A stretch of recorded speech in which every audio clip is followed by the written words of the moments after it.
Hey, good morning, guys. It is Tuesday, March 31st, last day of March 2020, 6:20 in the morning, day 7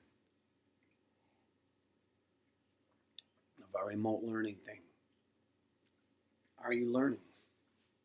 Am I teaching? Doesn't feel like it. I mean, I can't speak for your learning.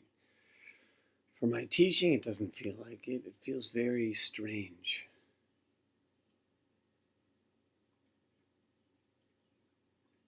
Yeah, maybe because I'm older. I don't know, 52.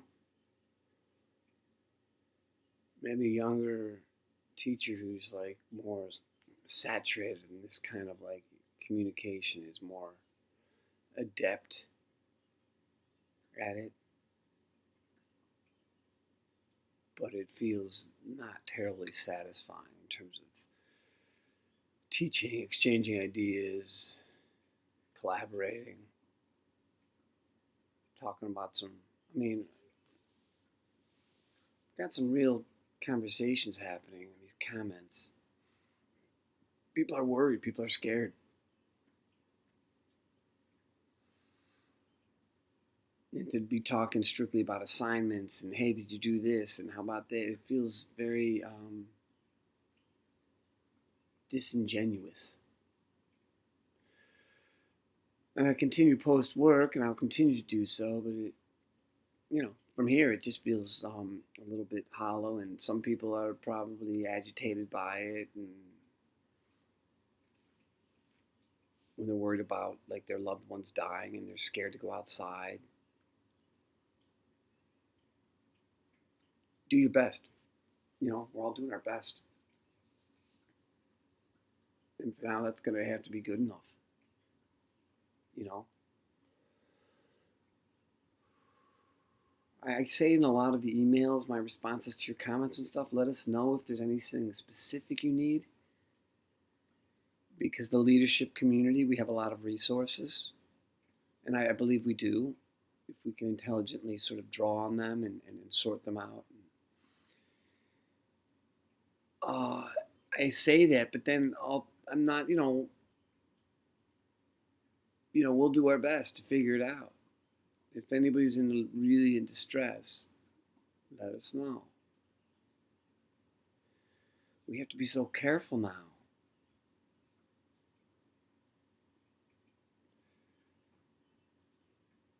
It's like even this impulse to go outside and get coffee creamer, lunch. It feels like you're walking out into some sort of landmine. And that's truthfully how it should, from the medical advice and the folks around who have a much more information about this and who've studied it. Social distancing, quarantine, that's a way to diminish this. And boy, that feels so against like the impulse. Don't worry, I've washed my hands a million times. It's got an itch in my nose. Wow.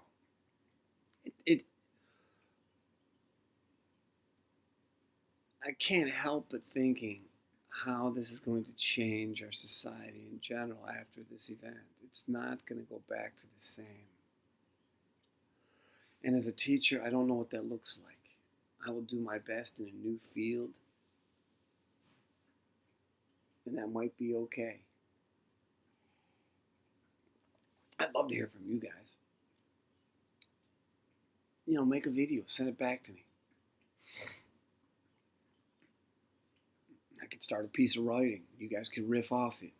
I don't know what education looks like precisely in this new era. But I do know that it looked as an English language arts teacher, someone to challenge you in a very specific area of our intellect. It looks like challenge you to read and write. That's it. Read and write, think, discuss. I could do that over a computer, right? I mean, there's going to be a time lag. but I can do that. Got a couple of comments from some students already. Bree, Manasia, keep thinking, keep writing, keep reading. I will say be careful of nonsense. Okay, check it out. I was talking to my brother-in-law just a couple days ago. We had dinner over there, and they're the only family that we're like sort of sequestered with. They live right around the corner, so we're comfortable like interacting with them. But those are only contacts. But I was talking to him, and we were talking about truth and information because I said I found something on YouTube that I thought was reliable in terms of understanding the coronavirus. It's some doctor in Texas, and he challenged me about, why do you go there versus, say, the New York Times? And I said, well, I do. I've gone to the New York Times and looked at some of that. I talked to my wife, and she's gleans information from reliable sources. And so there's that. But he used this lovely phrase. He said, triangulating information. Triangulate. So whatever your main sources, whether it's Instagram or Facebook or Twitter, and you're going to hear something, the challenge is then not just to take that single piece of information, but to triangulate it. You'll check the New York Times, okay? And then check the Center for Disease Control or the Guardian or, multiple other sources who you can trust, okay? So whatever your main source is, to count that over here. You can do that even if, as an old timer, I say like Facebook or Instagram, but whatever it is, okay? But then check it against something else that is founded, that has a interest in being accurate. New York Times, Washington Post. Even though these places have their agenda, they have a political agenda, and they have human beings, making editorial decisions. It's vetted, it's peer-reviewed, and they have a great interest in being accurate, okay, and being verified. And then you check it with some other piece of information. Triangulation. All right. If you use that as your guide as far as gleaning information, some of the anxiety around, what to do and is this real will go away. I think that can be helpful. And as always, I'm going to remind everybody to keep breathing. Keep breathing deeply and deliberately. Okay, it's real easy to do. Right? We have all the apparatus here. Interestingly, this virus that's got us inside is something that attacks the respiratory system. It actually, attacks these beautiful lungs of ours, which as I understand, goes from all the way up here all the way down to, like our back.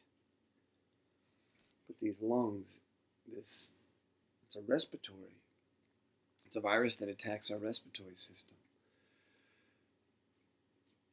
Let's fill our lungs up with some good air, okay? Just 3 times.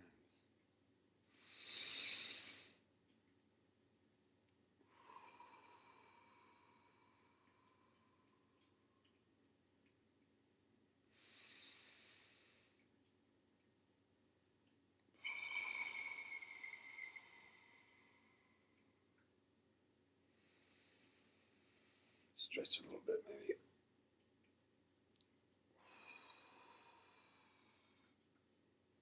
No one is going to tax you for that. You're not going to get a bill in the mail for breathing. Not yet. All right, stay healthy. I'm doing a video conference today with College and Careers. I'm doing a video conference with TLC tomorrow at 12 with Tiffany and Shanice. And then I'm doing a video conference with my production crew at 12:30 on Thursday. Okay, so noon on Tuesday for College and Career, noon on Wednesday with TLC, and 12:30 on Thursday with Room 2 and 2 Productions. You guys are awesome. Stay healthy. All right? We're going to be all right.